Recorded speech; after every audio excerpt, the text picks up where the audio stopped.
I'd like to call the meeting to order and advise everyone in attendance that this meeting is being recorded. Is there anyone else recording?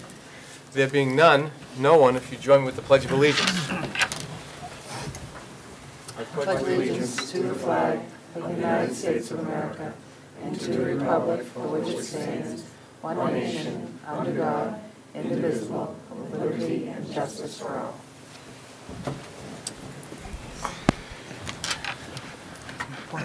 We'll now move on to special recognitions. Are there any this evening? We don't have any. Citizens' concerns or comments? There being none, I'll entertain a motion to accept the regular session minutes for December 4th, 2013. I'll make that motion. Second. Is there discussion? All those in favor? Aye. Aye, the motion carries. We do not have our student representatives in attendance tonight, so we'll move on to the superintendent's report. Great, thank you, Mr. Chair.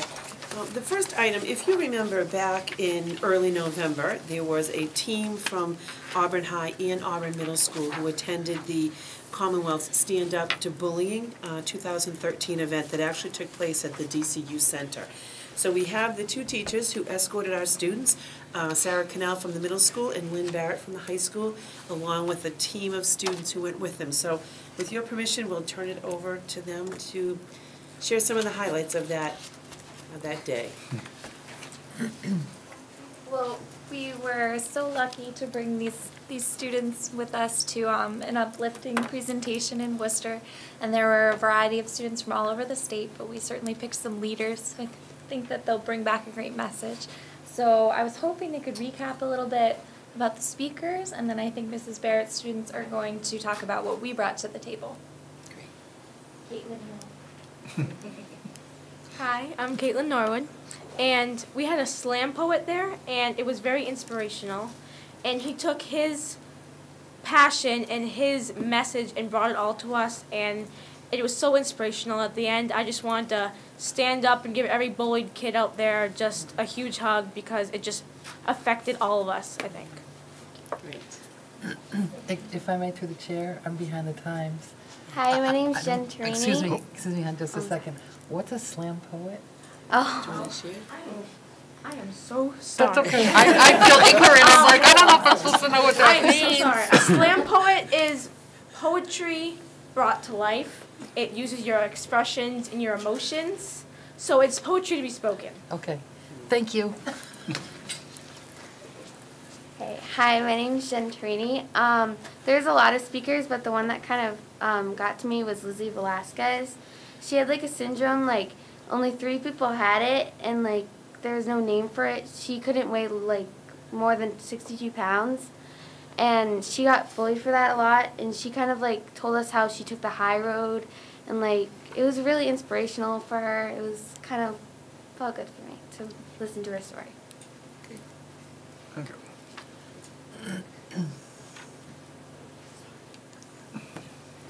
Hi, Lynn Barrett from the high school. I know I spoke with you about last year about this time about anti-bullying initiatives. I agree with Sarah. We had a wonderful, wonderful day. Just hearing these two speak so far, imagine going to a big venue like the DCU Center and being filled with a whole group of kids from all over the state who are hopeful and want to make a change. It was awesome in the true sense of the word. So at the high school, we've been doing a few different things. We've been meeting with a group of girls after school on Tuesday. So we missed our meeting yesterday, but we had a quick little one today. And we've been coming up with some ideas. And I say females because we put it out to everybody, but I had an estrogen-packed group of people come to my meeting. So we're very female-oriented at this point. And we've had several students want to get involved in big ways. So when this came up, the opportunity to bring some of them with us, I had students write a letter of intent on why they wanted to be involved in this. And we had 31 juniors and sophomores and a couple freshmen write letters that were so wonderful and so wanting to commit and make a change. I asked my colleagues to read them over a weekend, and several of them did, which was wonderful. And they ranked them with a rubric on their commitment level and why they wanted to be involved, their motivation, and their leadership skills. And it was so difficult to pick. And they collectively chose 9 people that we brought with us that day. I have 3 of them here with me today. And the reason I didn't ask seniors is I have a background in program planning. We want to do something that's going to last for a few years, and we want to really, really do our homework up front before we try to institute a program. Because if there's anything I know, if you don't do your homework up front, it's not going to be effective and successful.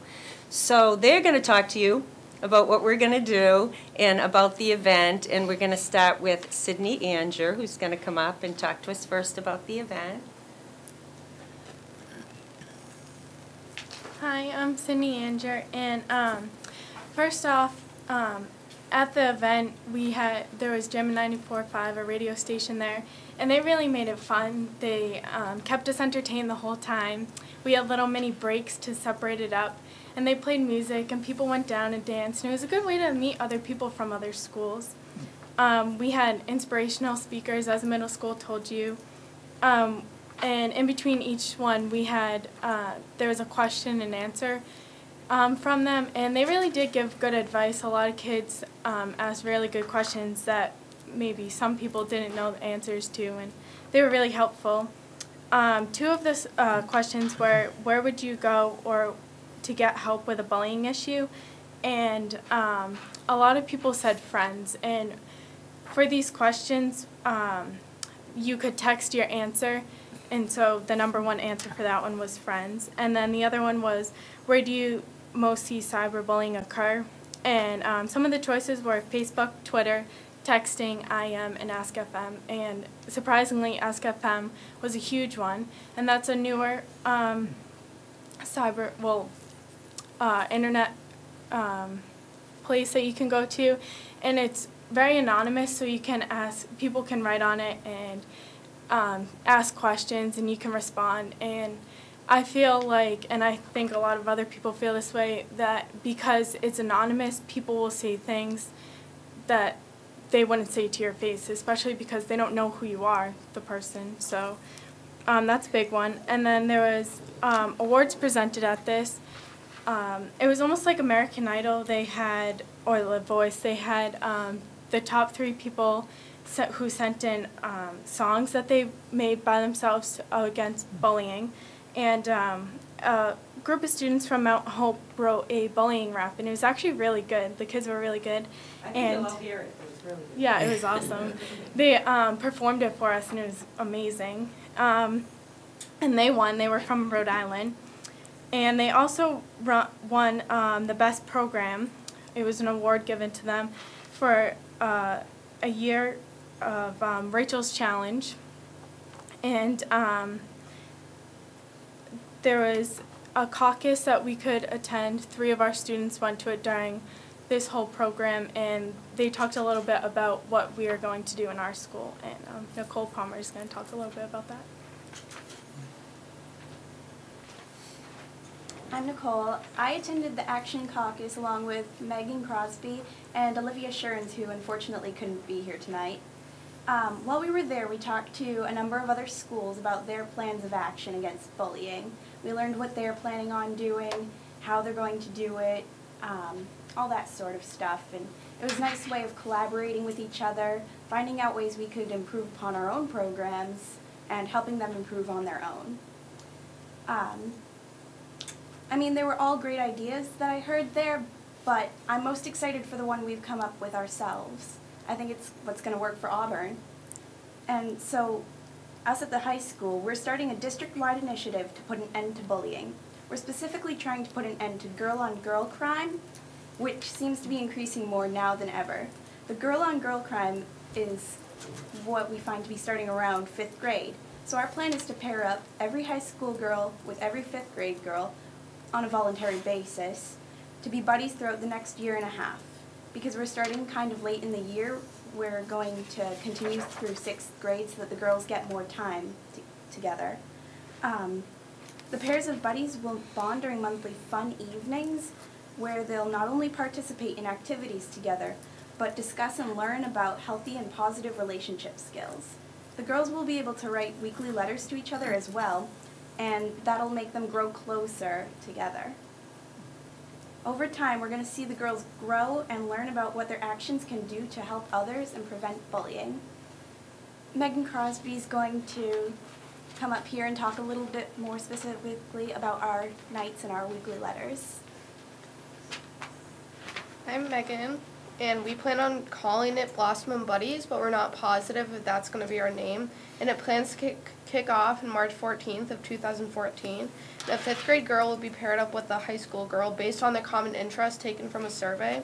And we'll have a variety of activities to do. The first will be an icebreaker so they can get to know each other better. And then we planned on having some girls that take graphics, create some t-shirts, and then tie-dyeing them with the logo on it. And each meeting will have a different activity than the previous one.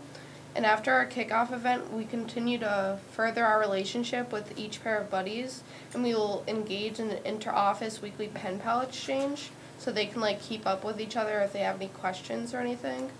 That if they have any events or problems in our own lives, then we can share with them, and so we can be open with each other mainly.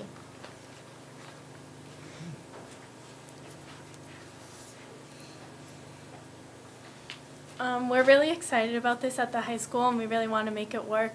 So we're applying for a grant for $750 from the David Broder Foundation, so hopefully we can get that to follow through with our plan.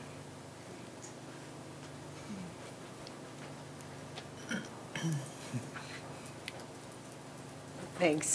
That's it. If you want to ask the girls any questions, I had said to tell them to say if you want any questions, so they're leaving that up to me. But if you have any questions for anybody, it was really great. This idea about girls came from the girls, and we've been talking a lot about what happens in middle school and how that seems to be kind of a I don't want to say toxic for girls, but not the most healthy way that they interact with one another. So instead of just talking about bullying all the time and talking about anti-bullying and bully and the word, promote something peaceful and good and just kind of a role model type thing. So that's the whole idea behind matching up the high school girls with the 5th grade girls, and really show people how to have positive relationships. We don't teach that, and they don't know. They're typing away and just in their own little world. So that's the hope with all of this. Thank you. Yes? Wayne? I would just like to say thank you and how positive you people came here tonight, and your presentation just shows how excited and how you really want to work on this project. And I think what you're doing is a great thing, and keep up the good work.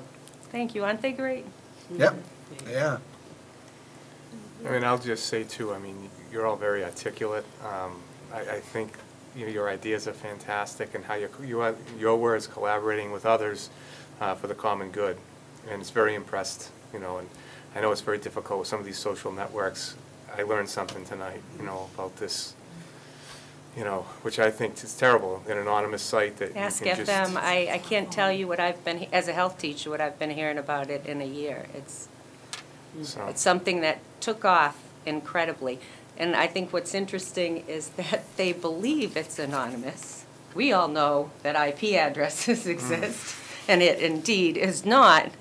But the idea that you can, I believe whoever started the site thought it would be a nice thing that you could ask people questions, maybe pleasant ones, I don't know. But instead it's questions like, you're so ugly, how do you have the nerve to go to school? Mm-hmm. And such. Very hurtful. Very hurtful. Yeah. Well, thank you for fighting against that. Thank you. I'm sorry, is there anyone else? I do have, can you just tell me how many students were at this event? Would you estimate? 4,000, oh, they know. How many schools do you think were there? Yeah, maybe 20 to 30. There was some of them there's a big amount, and some of them there's only a small amount, we had a small amount. And there's one group in the middle there's a big amount. So. Right. There were several schools that you would expect to see there. Like Parker Charter School had a big representation. One of the I was pretty proud of Oxford's representation, who was right near us. And Oxford has a group, I don't remember what they were called, you all might, but they were one of the finalists for the song. And the songs that these students put together were so impressive. This one was kind of a folky type song. As Sydney said, the one that won was a rap that the kids were so unbelievably talented. This is why I think you might hear it. And it was a female and two males, and just the blending of the music and their message was so powerful. Fantastic. And whoever came up with putting this all together as a way to relate to people this age did their homework. When Sydney said that Jammin ran it, you know, in between every break there was music and dancing. It was a real celebration of people this age, and that's what it's all Well, about. next year you can sing for us. Not me. You know, I'm tone deaf. I have to say that, first of all, I'm going to ask the obvious question of you guys, and that is, do you think that bullying is a big problem in Auburn? I think bullying has always been there. I mean, it was there when I was younger, and believe me, that was a long time ago. But it's like a new height now, where with all the social media there is. I think Sydney said, it's so much easier to say something anonymously, or even to say it if you're typing it out to somebody and you're not face to face. I can't imagine how much more hurtful people are than when they were doing it when I was younger and it was face to face. So, you know, do you think it's a huge problem? I feel that I have a close group of friends we really support each other, so I don't see it as much as I did before. I think that a lot of it happens online, just like Ask FM, but people have taken their lives over the things people have said, and Absolutely. I think that is one of the main focuses that we have to stop. Right. And my friends took a positive turn to Ask FM, and they made an Ask Allie page. So if you are being bullied, you can go to that page and ask for advice. So we tried to take Ask FM, this negative site that people are using now, and try to turn it into a positive initiative. Just a small change that we can kind of start toward a bigger one. And then the only thing I can say to the teachers is something that I was thinking about is just, and I'm not asking you to have an answer for this, but just something I'm thinking is, will these girls have the tools to, if their buddy comes to them and says, somebody's bullying me and this is a problem and this is what I'm thinking about all of this, will they have the tools to help that person? Will they be coming to somebody? And I'm not asking for you to answer that. That's okay, because that's something I've given a lot of thought to as well. You never want to put someone in a position that you're unsure that, you know, would, I don't want to say add, but could it could be potentially dangerous.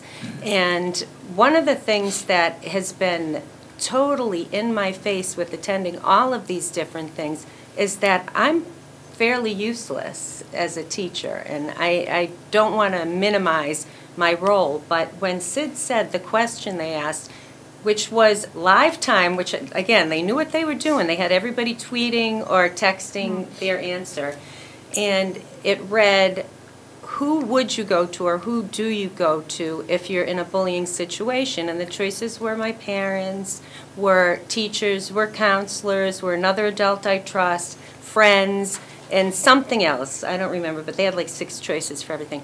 Friends was exponentially off the chart, where I felt like parents were next, and, you know, teachers.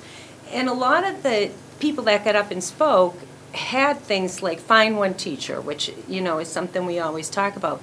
But apparently they want help from each other. So I think that as an advisor, I can be there to advise them, but they're the key. Yeah, but just if it gets to a level where, Right, yeah. right. Especially with what I think it was, we just talked about the dangerousness. One of the things they did that we didn't even mention, probably because it was somber, but when they talked about all the people that died in the past year, they actually had a slideshow, like it was in homage, like they do on award shows for people in memoriam of people who committed suicide due to bullying in the past year. In the past year, not. In a little note about what was going on. And several of them were Ask FM. That's so new.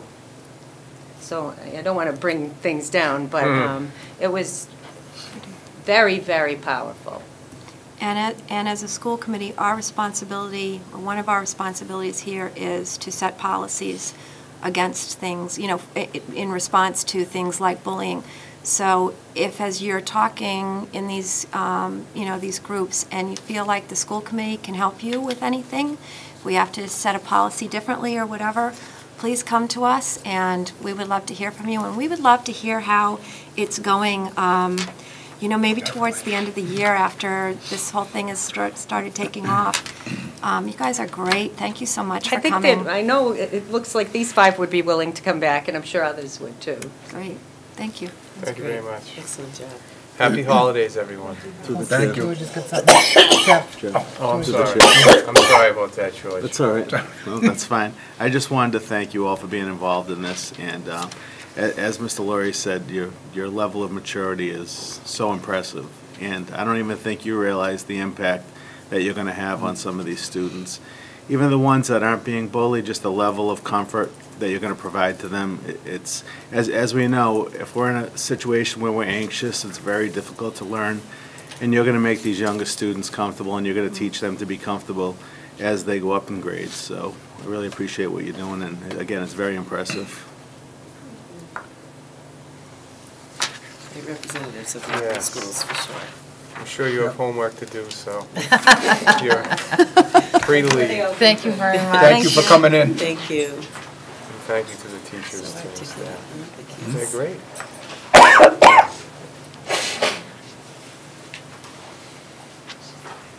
That's good. John's got a really nice story. Fantastic. Good night, Mr. Gagnon.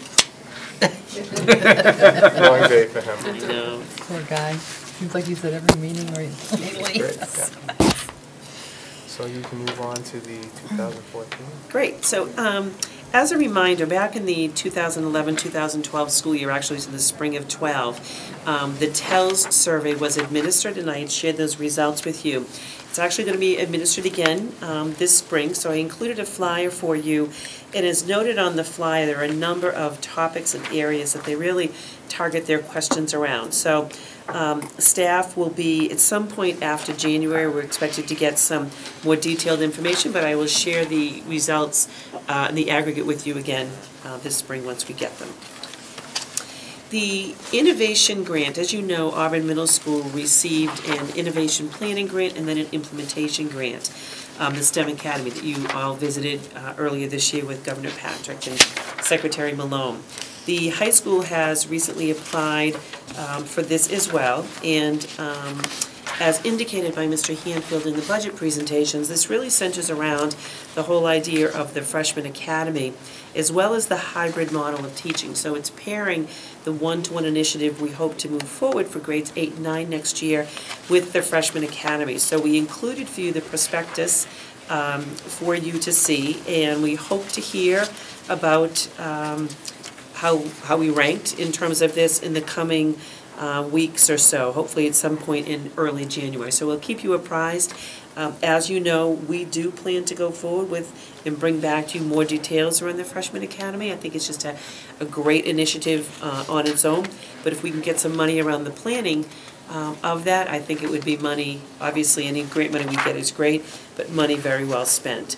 Through Dr. Lozay and Mr. Bouvier, we've established a relationship with EdTech Teacher out of Harvard for training around iPads, and that will continue, and with some of these funds we'll support that as well. So just another exciting initiative that's ongoing. So we'll keep you apprised of the progress. The next issue is the park update. Dr. Lozay is here. As I have reported to you intermittently over the past several months, but most recently, the Commissioner of Education made a recommendation, and the Board of Education supported this, that we will go forward with field testing in the spring. So Dr. Lozay has put together a PowerPoint just to provide an update to you regarding park, what it's going to be assessing, and while we wish we had all the answers on this, I can tell you that I don't know that they yet exist in terms of park, and as this continues to roll out at the state level. But with your permission, I will turn it over to Dr. Lozay to give us an update on this. It's yours or mine? Yours?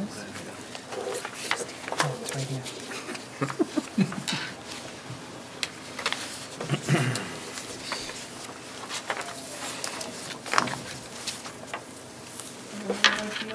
presentation. I know. Any little helpful Let's hints? see, slideshow on the top. What is it with you sideshows? Keep going right, Slide. slide, there you go. Oh, man, I have the antiquated version, and I like it much better. From beginning all the way over to the left. Going down one. Oh, no, you get something else. Go back to slideshow now. From beginning. Oh, from There you go, perfect. Hard to see without my glasses after all. So I have a tough act to follow, so bear with me. They did an awesome job in their presentation. And I will be doing mine. Good, it's coming up here.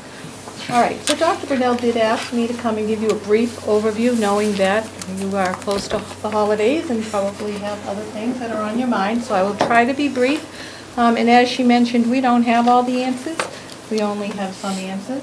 I will try to give you some of those, and if you have more questions, I'll try to answer them, and what we don't know, we will come back and answer when we do have those answers. So PARC has become almost synonymous with MCAS. You hear people talking about it as if it's the new assessment. In actuality, it actually stands for Partnership for Assessment of Readiness for College and Careers.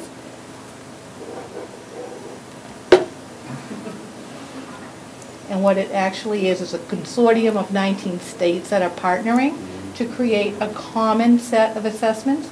They're calling it an assessment system, and it will span the grades K to 12 eventually. That is their dream. And right now, they're focusing on English language arts and mathematics. You know, we have adopted the Common Core state standards, so to align with that and have a common assessment from state to state is what they are aiming for. It is being funded through Race to the Top grants. It's actually totaling $186 million in grant funds for all of the work that they're doing to design this assessment, which will be technology-based.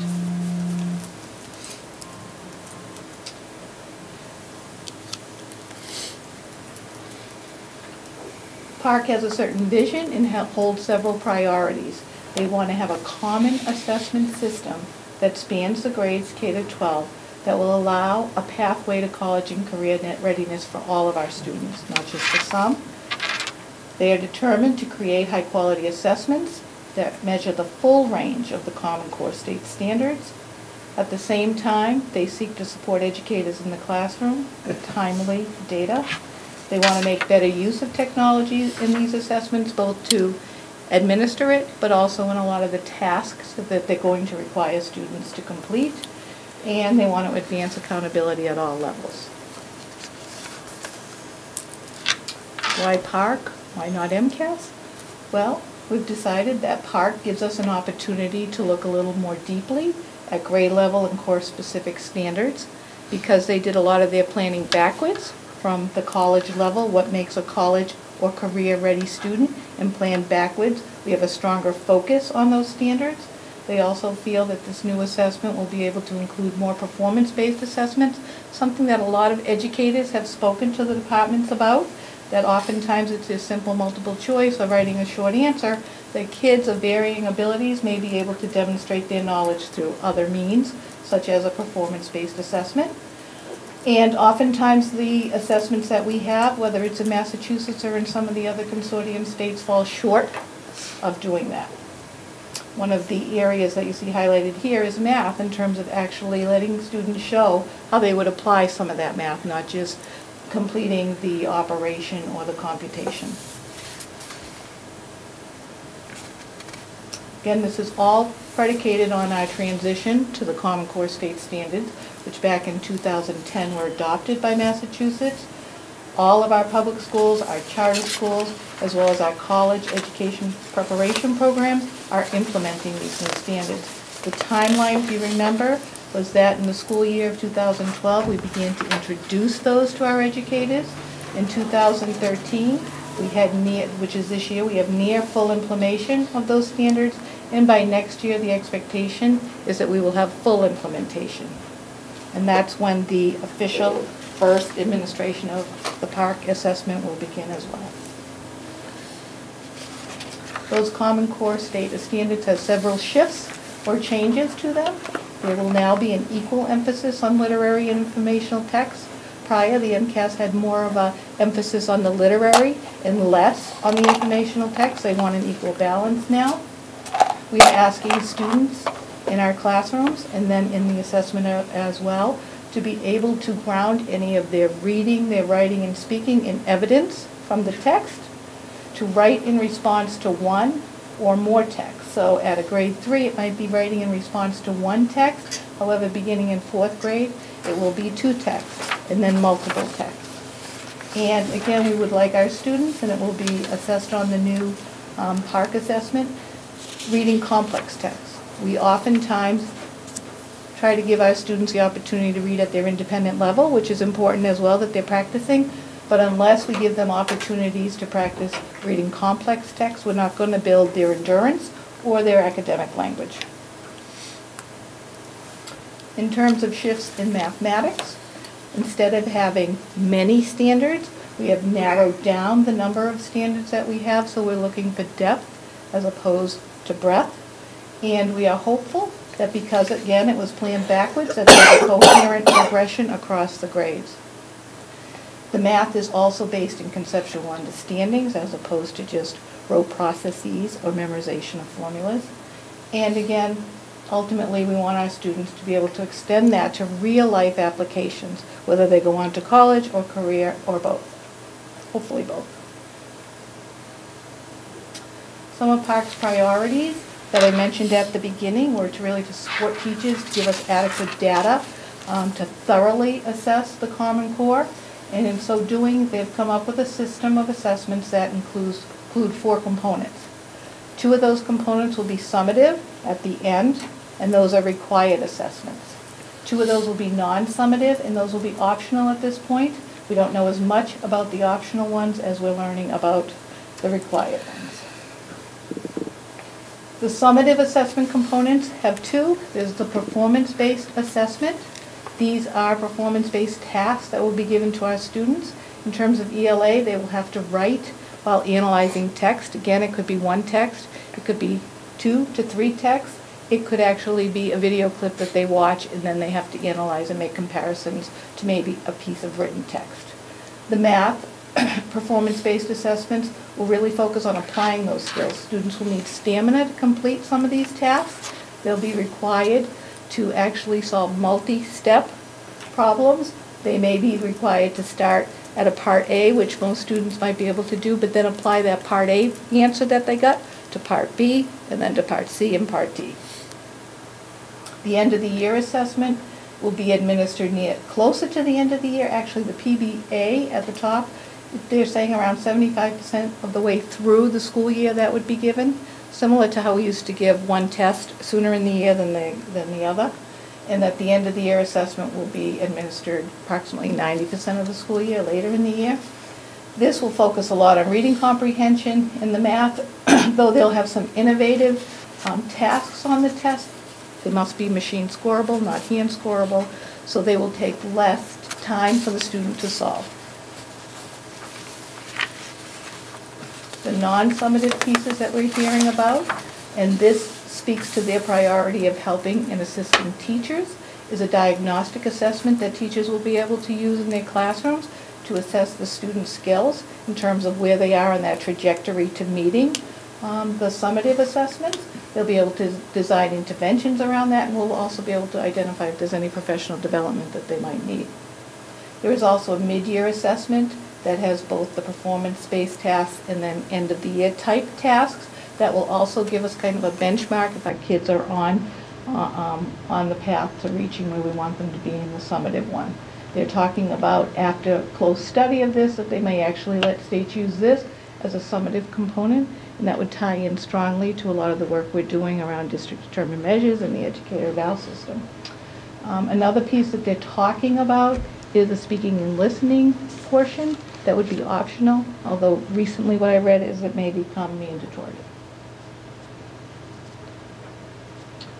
Their plan is to officially roll this out in the spring of 2015, and at that time they plan to do a dual administration of both the PARCC assessment and the MCAS assessment, but they will not double test students, is what they are telling us now. that could change. They will have districts or schools choose which they will administer. They will offer both the computer-based and the paper-based test. And because if a school were to choose Park, and that could affect their accountability ratings as to what level their districts are or their schools are, they have a hold harmless policy for those districts or schools that choose to choose Park.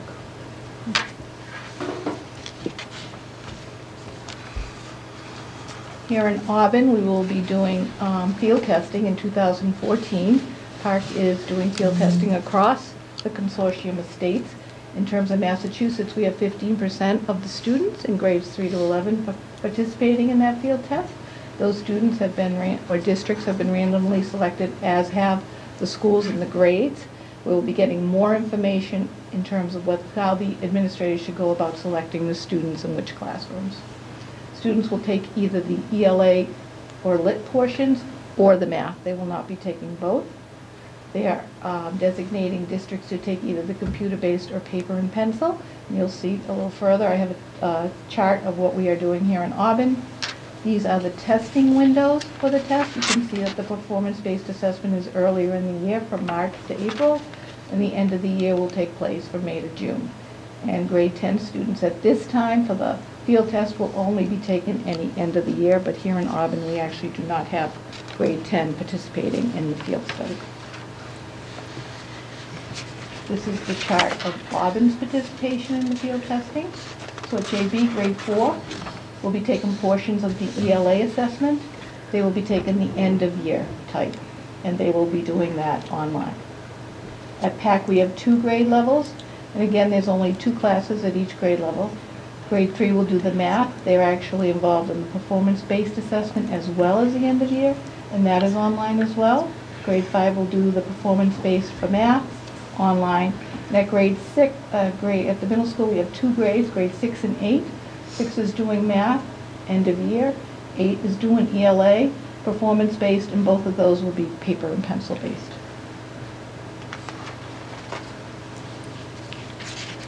Again, these are the dates that the field testing will occur. I wanted to show you how it overlaps with the MCAS testing as well. So the Department of Ed did give districts who would be involved in the field testing the opportunity to opt out of the MCAS testing for that grade level that was involved. And after much discussion with the leadership team, we decided not to opt out of that we actually want our students to take the MCAS and have that data available to us as we plan for next year. Again, just a reminder that the 2 tests that will be involved in the field test are the performance-based assessment and the end of the year. Performance-based assessments will happen first, and the end of the year will happen second. I'm going to try to show you just a few sample items. They're at the elementary level because they're a little briefer to show. And I don't know. This is a grade 3 end of the year assessment. It's just a sample. There we go. It's on my screen.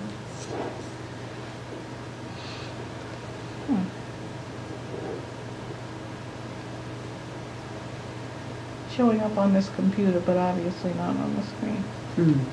So, just to give you a little idea of the end of the year, they're going to have students read a selection, and then they need to read all parts of the question before responding. They look like multiple choice. Students will have to use their mouse to actually pick the answer. They have 2 parts. So part A asks for the main idea of the selection that they just read, and they have 4 choices. And then part B, again, as I talked about, they kind of tier that. They ask for them to have evidence. So which detail from the article best supports your answer to part A? So even though it seems multiple choices, still asking kids to go back in and provide that evidence.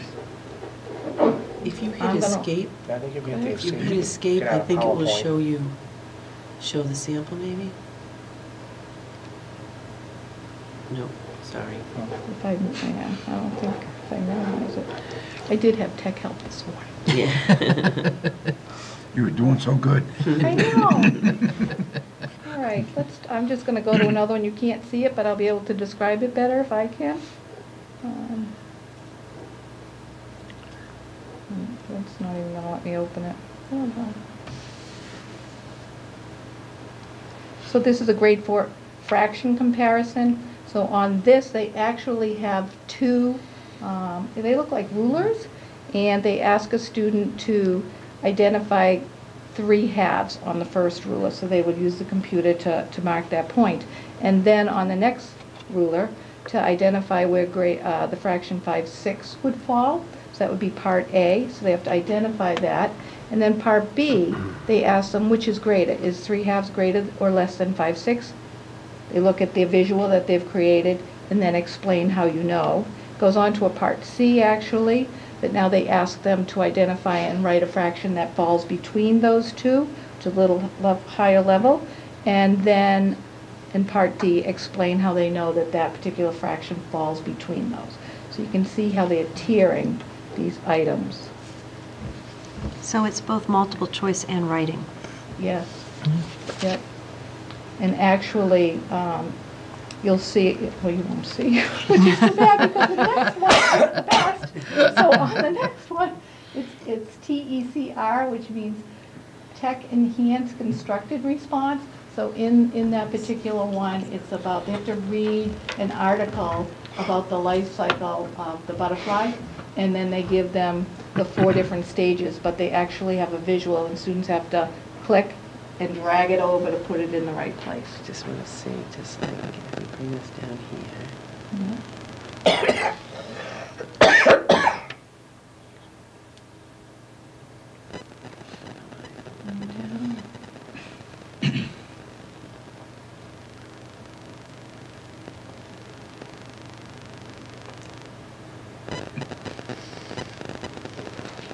I don't know anything else. Now you lost me. That looks great, Dr. Brunel. Sorry. There we go. So that's another type. They're talking about, like I said, embedding videos. So they may give them a short article to read, and then a video to watch, and then they might ask them either multiple choice questions or actually to construct a response, which would be a written response to analyze certain features of both of those texts. They may put 3 different pieces of text in there for them to synthesize and respond to. I can just interject. That was one of the reasons that we really went to town meeting to say we really need to do this on iPads because, you know, what Dr. Lozay has just described, I don't know how they're going to transfer that same experience to a paper and pencil test when everything's been designed online to watch a video and respond to it. So, I mean, I again thank town meeting for their support of that, but it's disheartening for the children who aren't going to have it online to take a test that was designed to be done online, quite honestly. And because I think a lot of districts aren't ready to do that, that even when they do their first administration next year, that they're going to still give the paper and pencil option. But the more practice we can give our students to do it, the better. Okay. That was me, I'm She sure. broke you. I did, I You didn't mean did. it. All right, let's try that. That's not working.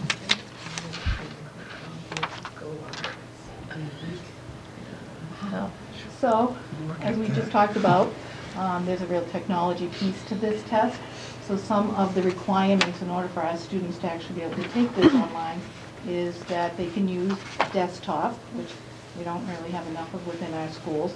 They could use laptops as long as they have a 9.5-inch screen minimum. They can't be any smaller than that. They can use iPads, but not the minis. They'll need keyboards, not an on-screen keyboard, and there's been some talk about that changing as well, what the requirements will be for the keyboards. They'll need a mouse, touchpad, or touch screen, headphones, and a microphone. IT will need to ensure that the computers are locked down to a single application, and then the environment, the testing environment, needs to be set up so that students are back-to-back, so they can't see each other's computers. After all this is said and done, DESE will have to really look at the results of the field test, interviews that they're doing in different districts, and they'll have to determine whether the items that were field tested are really rigorous enough.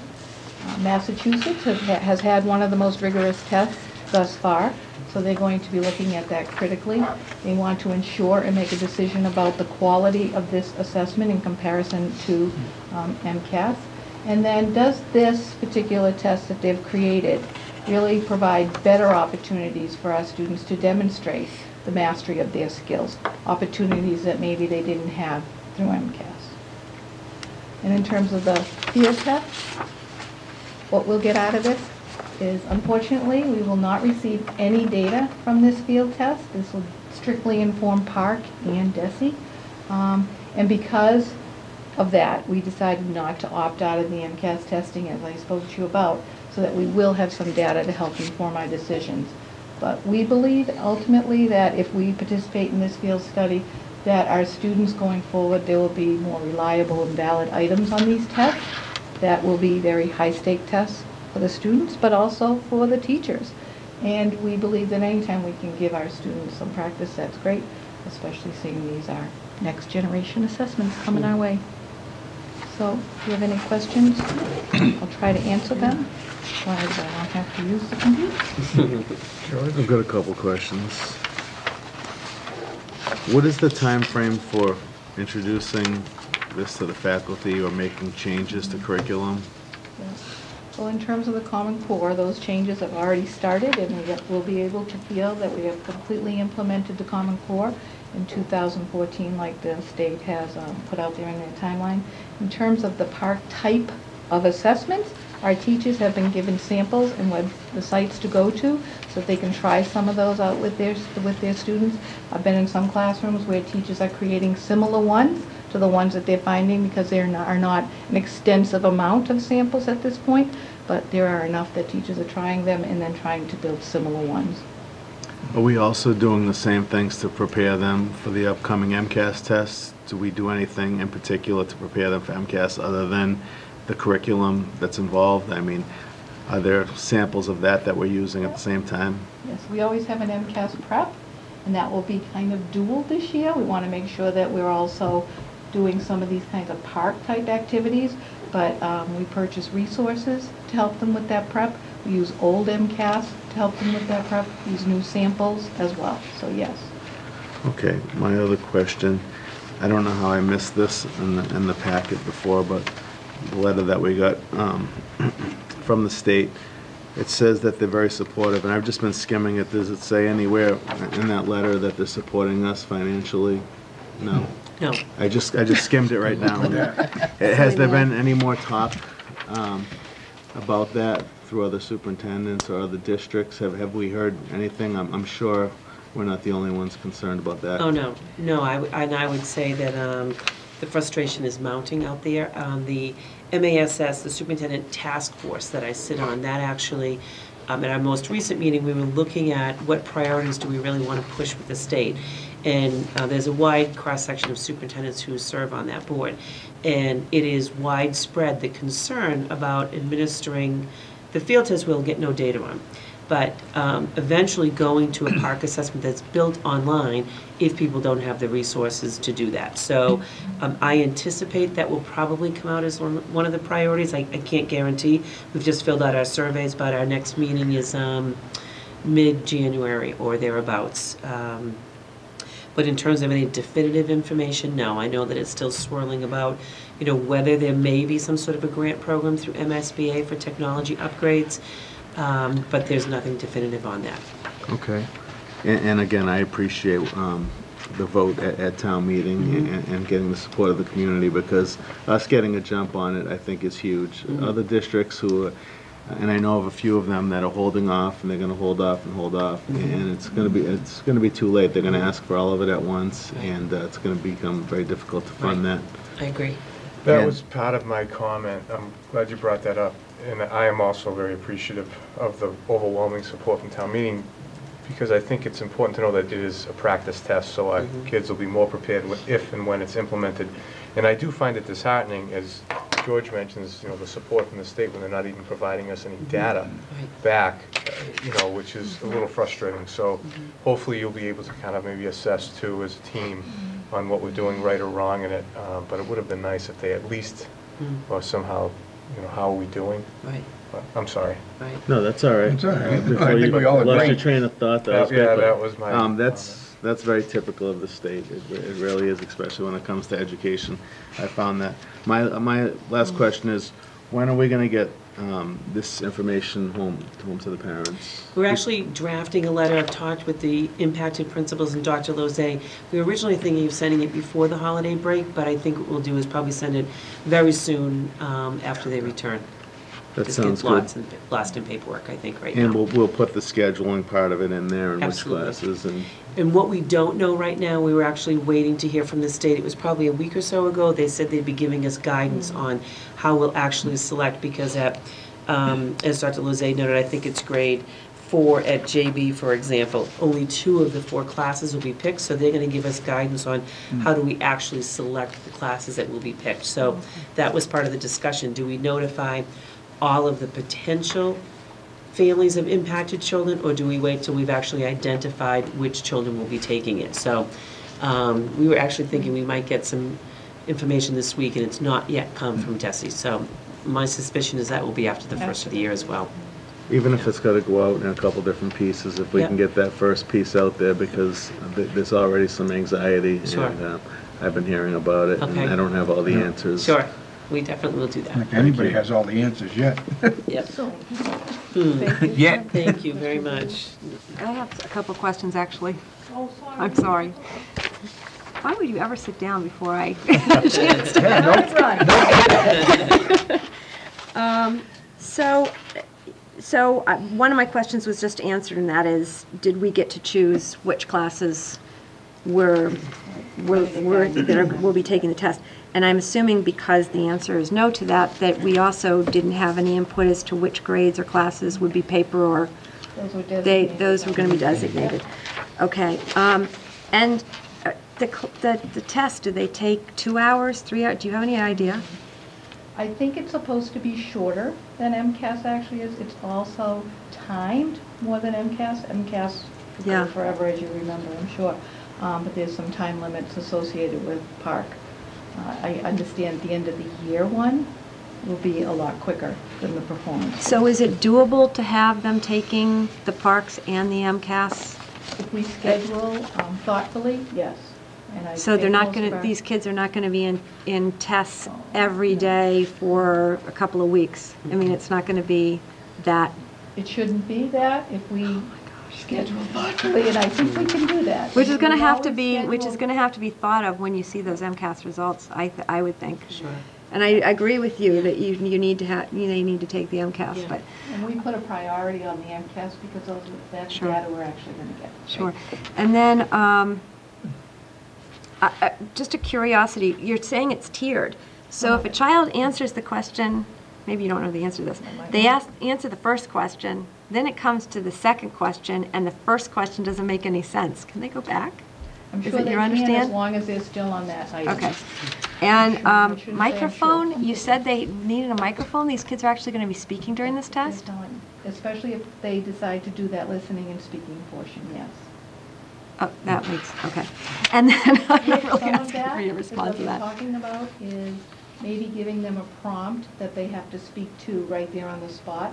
Other times having a prompt, and I don't know how this is going to play out, but maybe a prompt around research where they have to do some research and then come back and record themselves speaking about that, analyzing what they learned and presenting. And there's not going to be any, I mean, the fact that a kid is sitting right next to another kid. And they all have headphones.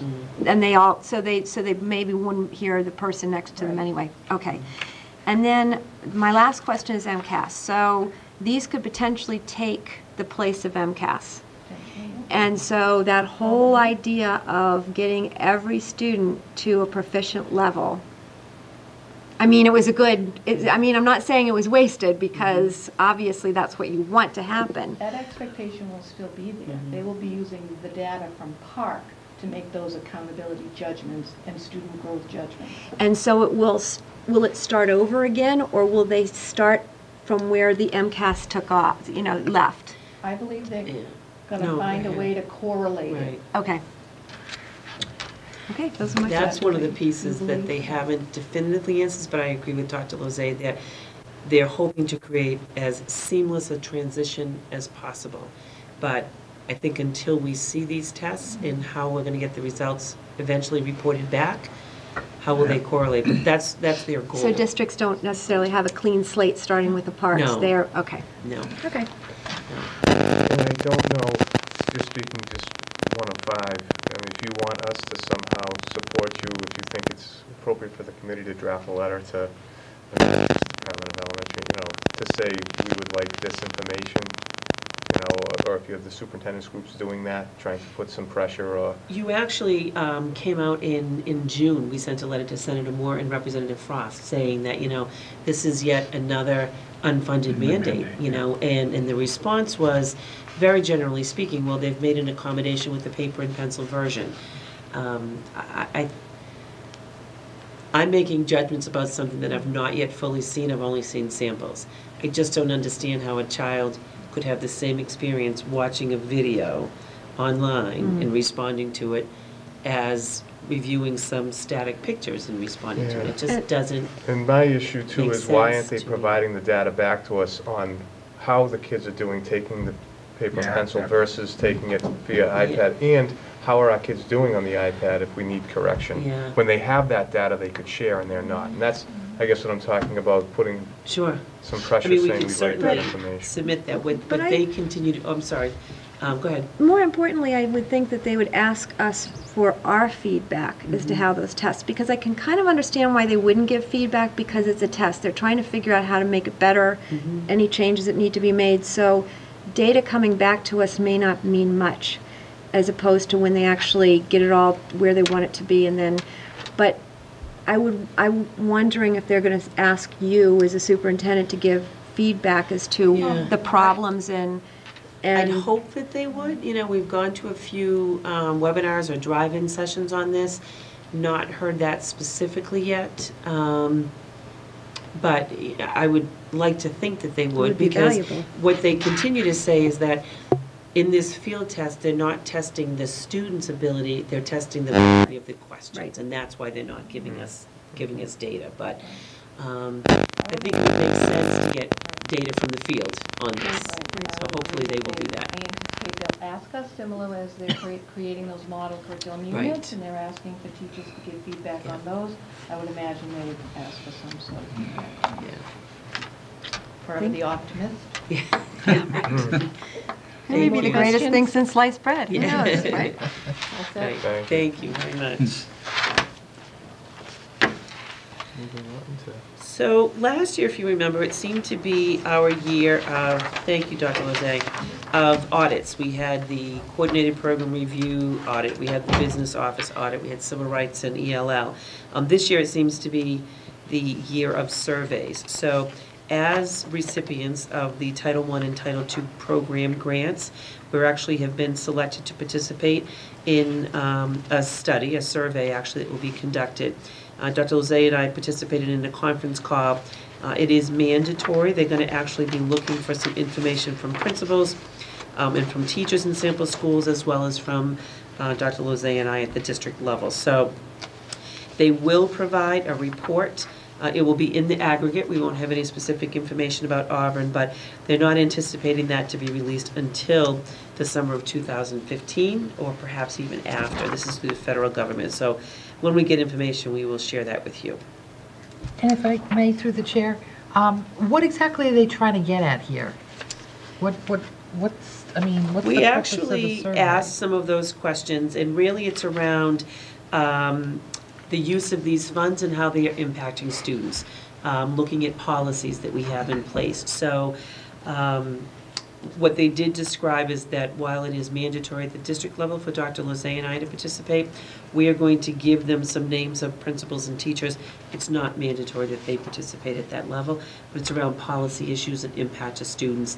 They have to report on the impact of the federal dollars and how they're actually impacting student achievement. That's their goal. The next item, I'm happy to report, we received a call from the Auburn Public Library a short time ago, and they had a piano to donate. And Mr. Pietrello went over to check it out, and it is in good condition, especially for after-school lessons. So it's my recommendation that you accept it with gratitude. Entertain a motion? I'll make that motion. Yes, I can. Discussion? All those in favor?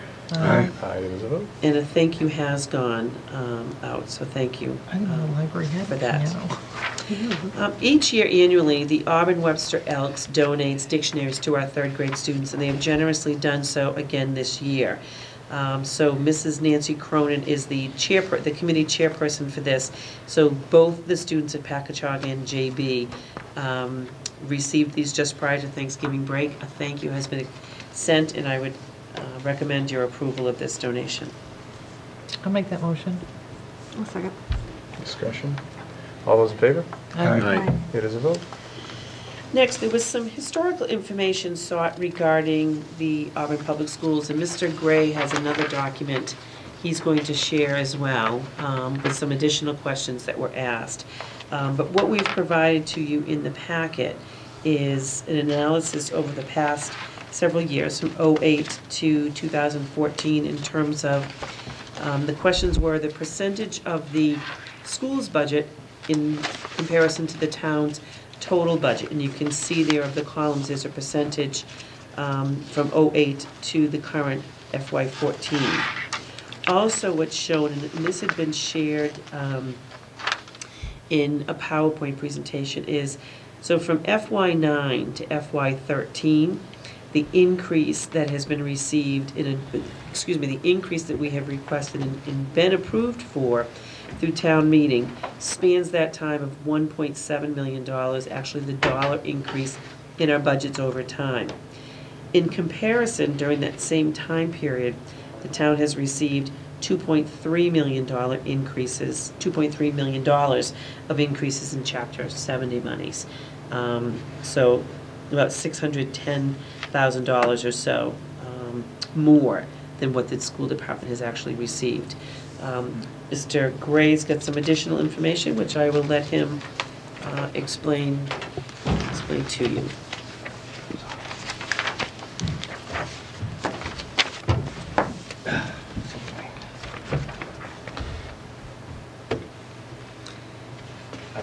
I'm sorry. I'm sorry, if you want to go over Okay. that next piece of Yeah. information? This information has been requested. The first one is an analysis that was completed regarding the town budget and from the budget kickoff meeting. The first presentation that you have before you will include a health care increase as well as the information that was presented at, as I said, at the budget kickoff meeting. Questions that were asked were what percentage of the fiscal year 14 Schedule 19 town prepares refers to our town budget as far as the wage index is concerned. From the kickoff meeting, there was funds dedicated towards a wage increase. I believe it was about a 2%. This shows the proportion of that wage increase based on the Schedule 19 to percentage of payroll. There were some additional questions raised around the healthcare savings, and these were provided by Mr. Kasanovich, our CFO from the town, what the savings were anticipated for fiscal year 14 and fiscal year 15. Within that budget presentation, Mr. Kasanovich has proposed a 6% potential healthcare increase, which obviously would come off the savings for these two particular years, which would then equate to the $231,000, which would be the difference between what we save versus what he set aside for the healthcare increase. Applying the same principle of the percentage from the Schedule 19, that would be the proportion that would be the savings less the increase to the schools. He also identified the fact that our retired population, our school Medicare cost, had a potential increase of about $25,000, therefore netting approximately $134,000 after all the calculations are completed. And then the last part of the presentation that was done at the kickoff was the unobligated funds. Once again, that was the difference between what the town has dedicated towards revenues coming in or projected, and then the offset would be the expenses that they currently have proposed at the kickoff. It was about $167,000 unobligated at that time, and if you use the same percentage from the Schedule 19, That means there's a possibility of about $115,000 that would be shared with the school district. So that was one of the questions that had been asked regarding the beginning salvos and discussions regarding the school presentation, the town presentation.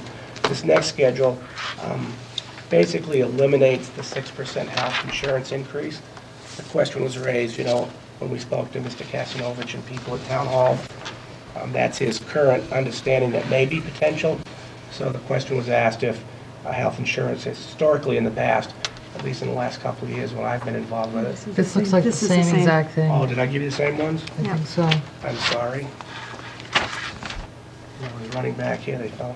Well, this is different. This is not. I made copies of the same thing.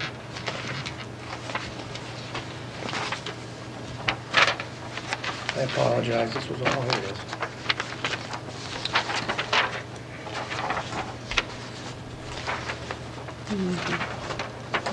Fell on the floor. Keep going, it's the same, it's just, I'm giving it. It's actually the same information as presented, except in this scenario, it removes the potential 6% health increase. The question was raised, once again, it's based on what we know as of this point in time. And if in fact, as I said in the past, I've been involved with budgets now for a number of years. The last couple of years, we've seen health insurance increases of either a decrease or no increase at all. So this last scenario that I just shared with you just eliminates the health insurance increase to give you a perspective as far as if the other scenarios played themselves out and health insurance came in either level or there was a decrease. This would be the funds that theoretically would be apportioned to the school district. All right, I'm sorry, it looks like they're the exact same thing. They are, except it removes the health insurance increase. I don't see that. Yours are the same, yeah. Oh, you know why? All Because the you, same. yeah, you have this. There's one that says She needs with- a 705, she needs There's one one that that's the says total. with Yeah, health see, they insurance got all the, increase. Right, no, you guys don't have She's- the right ones either. We Yeah. don't have the right ones either. okay, I have the right ones, but you don't. That one. So Oh, Liz they've all is got holding this out. one, the 9, where the bottom line is 938. They You know need what it is? I No, have- they need the 7, Yeah. they need the 705. bottom, they need the Oh. 705. 938. We now need You have two that say one that shows the 938. 705. I don't have the 705. I don't have the 705 either. You want mine? 938. There's a Oh, you 705. got 705 So one? you need a 705. I've got a 705. Mr. How'd you Laurie work needs a that out? 705 Do you one have a as well. 705 one? Mr. Laurie does, yes, I now do. Okay, so it's just me and Wayne that don't. Right. Because George has one too. Okay. Actually, when I put these together, they were Alright. back to back. 705. If I'd Okay. done that, I wouldn't have had this issue. All Oh, right. yeah, here we That's go. much better, that's okay. I'm thinking, Made you So think, just to summarize what Mr. Gray, the point here, I think it was, which was in response to the questions asked. So, looking at the document that has the $705,000 in the lower right-hand corner, if we take the values based on the wage increase that's been put in the budget kickoff and the school's portion of that, any healthcare savings, if you'll remember that there was a, in the school department, along with all the town's unions, agreed to plan redesign. If we take our portion, which is 69.15, that's an agreement that we have through Schedule 19, that based on the employees' school in town, our payroll portion is 69.15% of them. So as we go over, you see on the right, the school share piece. So to get to the 705,000 actually takes into account the potential healthcare increase, our portion of the healthcare increase. But even with that, we could surmise that there's $705,000 available to the schools for their budget. The second sheet does not take into consideration, because it's a projection at this point, understandably, Mr. Kavanaugh doesn't have that value, of what the health insurance costs may be. Now, that's been built into the budget kickoff as a placeholder. So if we remove that from this analysis, what we have is potentially $938,000 available for the school. It's the wage index increase, our portion, the healthcare savings portion, still taking into consideration the Medicare cost increase that would come off of our total, And then the unobligated funds, this was actually in the budget kickoff, again, taking the portion. Now, currently, the budget that's been shared with you is a slightly less than $1 million increase, about a $950,000 increase that has been requested, a 4.29% increase. So we wanted to just share this information in response to our committee members' request, but also to kind of help contextualize where we are currently with the proposed draft budget. So these are two different scenarios, one with an increase, one without an increase. Correct.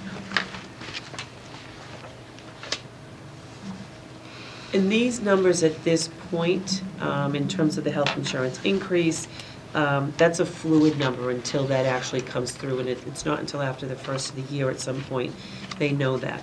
The healthcare savings, those are real dollars being realized. Just for conversational purposes, before, and I know in the past we've, entertained making certain cuts to bring the budget closer in line with where the direction, but at this point we still don't know what Chapter 70 is going to be, if we're going to be receiving increases, decreases. And on top of that, just personally for me, I'd like to know what is our stabilization accounts, what do they look like, what's free cash look like, before we start thinking about making cuts. And I think we have time. It's not until the second meeting in January that we have to really vote to submit. I thought it was It's actually the second Monday, so it needs to be submitted on January 13th, but you have a meeting on January 8th. So I think on the 8th, Yeah. we could maybe get some additional information back and then sit down and decide on what we want to push forward, knowing that we can still develop, a budget that has certain cuts, hoping for the best, preparing for the worst. But I think at this point, before we even get to that point of actually, and we're not far off now, to be quite honest with you, if you look at some of the data that's given to us now, and who knows, even with Chapter 70 coming forward, my opinion is that we stay with what we have now, and on the 8th, come back with a little bit more information and decide, do we want to make any cuts to what we've proposed to this point. I don't know how everyone else feels about it. No, I agree. Is that our next meeting, is the 8th? Yes. Yeah, okay. Yes. And, we have time. There's no rush to. Judgment. And we've worked well in the past, going forward with the town with this plan that we've had. I think we're in a better spot this year than in years past. Some good news, I think I shared with you coming out of the state, revenues are up 5% across the state.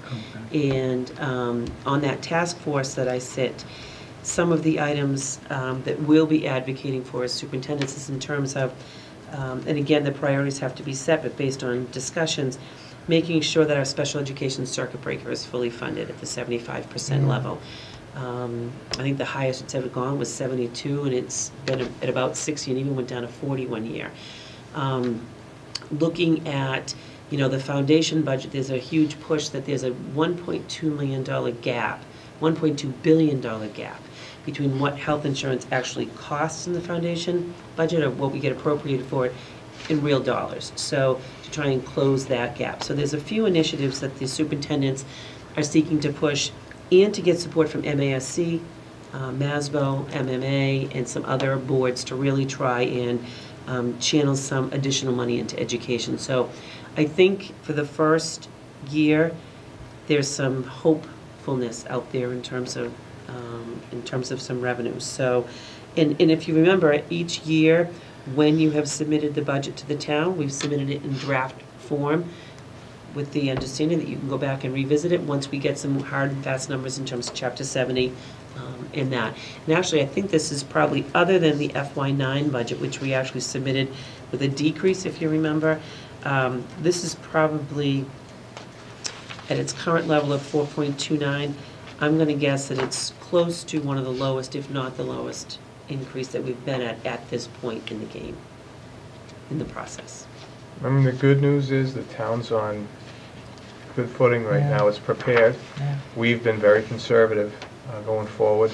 And I think we need to present our needs to the town and have a clear understanding of what our funding sources are going to be, knowing that those numbers, obviously, they change every year. And I have to say, I'm very proud of our employees and how much they have cooperated with the health insurance piece. And I feel that that has to be acknowledged. And, you know, they really came through. They really, really did. I agree. I agree. As a former town employee, I thank you. Me too. I'm actually talking about the schools. Well, it was a town-wide, it's been a great collaboration. I think the schools did very well in that initiative. It was everyone, it was a team approach. Quick update, we had a meeting earlier, just before this meeting, canceled last night due to snow, but the the SBC did vote unanimously to send forward the 60% design drawings. Those are due on the 20th, and there's a number of board meetings upcoming. The 7th is Planning Board, the 8th is Conservation, the 9th we have our next SBC. They've got Zoning Board tomorrow night, so things are very much moving along and in a good direction. Very exciting. School committee paperless? So going forward with the paperless potential, Mrs. Zodner did reach out to colleagues and actually noted in here a number of different comments or bits of advice, I suppose, from different communities that have gone this route. A couple of the things that I would share, or Mr. Gray and I would share, is that I don't think that this necessarily, if this is even a direction that you want to go, I don't believe this needs to be an all or nothing endeavor. There may be some of you who are comfortable trying it this way, should you wish to do so. Mrs. Zotner still needs to make at least one hard copy packet. I probably would keep one for myself as well, because we keep a record of them here, and then she needs to submit to town clerk for keeping all agendas and documents that get attached to it. But we share these with you as comments made from others who have gone this route in various stages. Some are just starting it, and others have more experience with it.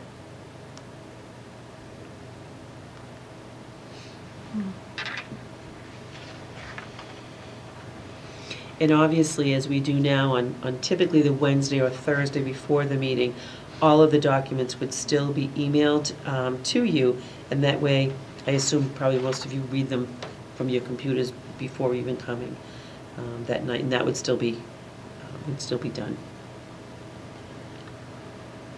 My only comment is I'm all for anything that's going to save dollars for the district over time. And I know there's a learning curve involved, but I have no issue with attempting to go paperless. A green school committee. Through the chair, I would agree with that. My only concern would be the learning curve for us as a group and to operate at the meetings that way.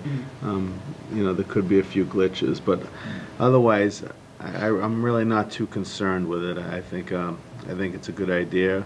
The amount of papers that I shuffle through here and at home preparing for the meetings or leaving the meetings, and the amount of folders that they go into that I might never see again because I actually have it on the computer and I have it saved on there. I mean, it seems like a step in the right direction. And if for some reason that it didn't work out, well, we have that option either individually or as a group to turn the iPad in and go back to having Elaine make a bunch of copies for us. Right. Yes, Lane. The only thing I'm going to say on this issue is that I think it should be optional, though.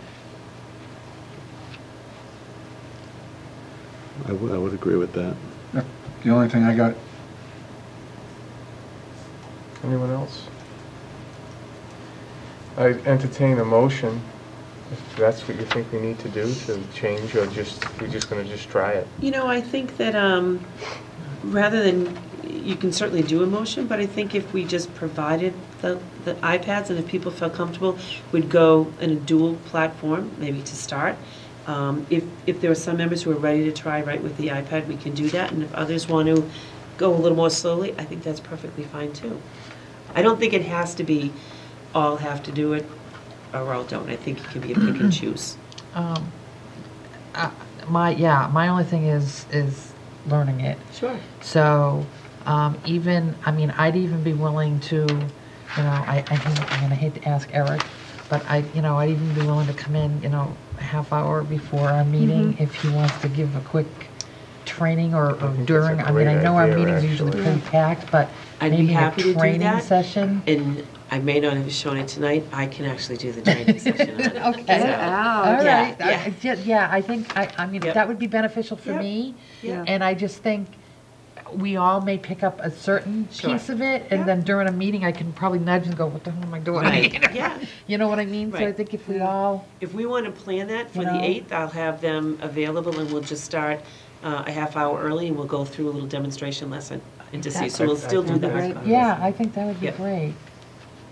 The only thing I would say is, with my disability, I'm gonna have a hard time with it, but that's why I'm saying I wanna leave it optional. Well, no, you to- can still do Oh, the, I oh, see. yeah, I absolutely, absolutely you agree. can still do the Okay. paper. Well, I just wanna make sure everybody knows that. Oh, yeah. Nope, that's fine. And if it doesn't work for you, then we'll Right. just Don't do it. have a Okay. packet for you. All right. Yeah, let's give it a shot. Yeah? The kids will be so proud. That's what we're shooting for. Okay, All right. move on to new business. So the holiday concerts, there is actually one that's probably still taking place tonight, the PAC Grade 5, JB's is tomorrow night. I've had the opportunity to attend a performance, at least one from each school, and I'm not sure that there's anything better than going to a program for that students singing for the holidays, so very, very nice. Great job by our teachers and students. Through the chair. Yes. I've been to a couple performances as well, and unfortunately, I can't think of the names of the music teachers at PAC and at Mary D. Mrs. Casey and Mrs. Garrow. Mrs. Miss Casey. Garrow, yeah, Mrs. Garrow, yeah. Mrs. Garrow. I just want to thank them. I just think they've done a fantastic job. The enthusiasm that the kids were shown, it was really special. It Especially the was. little ones. They were just really into it. They were dancing, and they were hitting all the right notes. It was very, Yeah. very impressive. It was, and I would extend that. Mrs. Garrow does both Bryn Mawr and Mary D. Mrs. Casey primarily does PAC, a little bit of Mary D. Mr. Jazik does primarily JB and a little bit of Bryn Mawr. But they all really deserve kudos. It was great. Yeah. Absolutely. The Yeah, teachers were very enthusiasm was- enthusiastic. There was a hand puppet involved. Yeah. It was like a little comedy show, and it was really something special Yeah. around this time of year. I agree. Is the show with George being a dancer, is that gonna be as good, or? No. Took away my new business. We should all I won't just show even up and upstage heckle the him. hand puppet. Oh, we gotta go and heckle We'll go him. for Of course we do. support. We won't We're gonna heckle, go we'll be your heckle him, not support team. support. Yeah, that's what I meant. I meant Of support. course we'll be Thank Oh, you. okay. Thanks for the support. Does You're anyone welcome. else have anything under new business? Well, we'll leave George alone and move on to the business of the meeting. Thank you, Mr. Chair. The first thing you have before you is one transfer that needs to occur. This is for informational purposes only.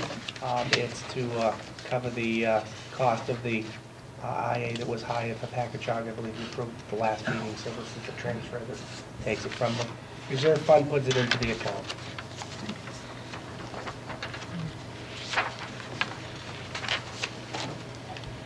The next update is the ProPay update. This is the cover sheet. I'm currently obtaining signatures for it.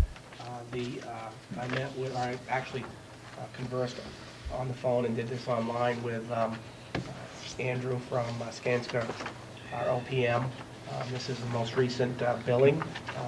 We put in the request for a reimbursement for bills that were approved for the last November timeframe, and based on this analysis, the town will be reimbursed $96,408 from the ProPay system.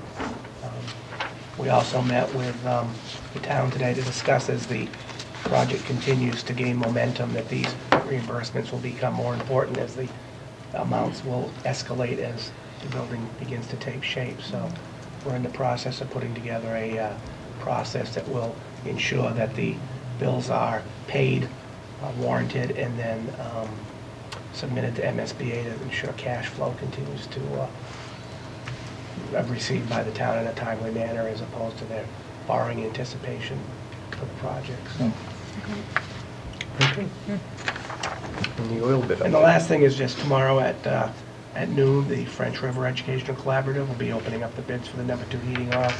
I anticipate we'll receive an email shortly thereafter to announce the winning bid, and I'll provide that information to you and let you know how that relates to what we put in the budget at the next meeting. Very good. Well, unless there's no other business, we have the executive session. I'll entertain a motion to go into executive session, and then we'll have a roll call vote. I make a motion to go into executive session from GL Chapter 38, Section 21A2, to discuss strategy with regard to negotiations. Through the chair and 21A3 to discuss litigation. Okay. That was recently added. I'll second that. Oh, sorry. Any discussion? Yes. Mrs. Gifford? Yes. Mr. Scobie? Yes. Mrs. Page? Yes. Mr. Ward? Yes. Good night, everyone.